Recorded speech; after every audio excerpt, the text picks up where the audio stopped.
সূর্যকে বাঁচাতে যখন আবার সেই পুলিশ স্টেশনের মধ্যে দীপা চলে যায়, ঠিক তখনই কিন্তু সেখানে গিয়ে বেশ অনেকটাই তর্ক-বিতর্কের মধ্যে জড়িয়ে যায় দীপা এবং পুলিশ।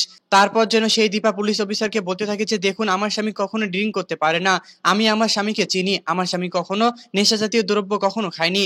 কিন্তু আমি জানি এগুলোর পিছে কে রয়েছে। সেই কুমার আবারও ফিরে এসেছে আমাদের জীবনে, আমাদেরকে ধ্বংস করে দেওয়ার জন্য। এবং তারই কাজ এগুলো। সে আমার স্বামীকে ড্রিংক খাইয়ে এগুলো কাজ করেছে। আমার স্বামী কখনো এগুলো কাজ করেনি।" এমনটা কথা যখন পুলিশ অফিসারকে বলে, ঠিক তখনই যেন সেই পুলিশ অফিসার দীপাকে বলতে থাকে যে, "দেখুন, আমরা তো প্রমাণ পেয়েছি।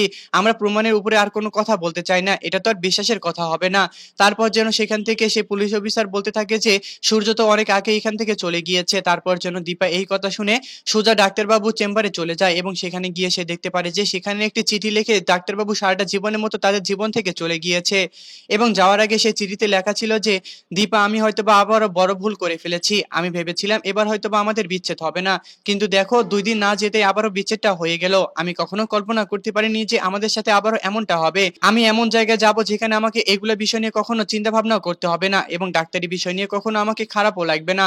হ্যাঁ বন্ধুরা, অনুরাগের ছোঁয়া ধারাবাহিক নাটকের আগামী পর্বগুলোতে আমরা ঠিক এমনটাই দেখতে পারবো। আর আপনারা যদি আমাদের চ্যানেলে নতুন হয়ে থাকেন তাহলে চ্যানেলটিকে অবশ্যই একটি সাবস্ক্রাইব করে দিবেন। আর আজকের এই এপিসোডটি আপনাদের কাছে কেমন লেগেছে তা অবশ্যই আমাদেরকে কমেন্ট করে জানাতে একদমই ভুলবেন না। ধন্যবাদ।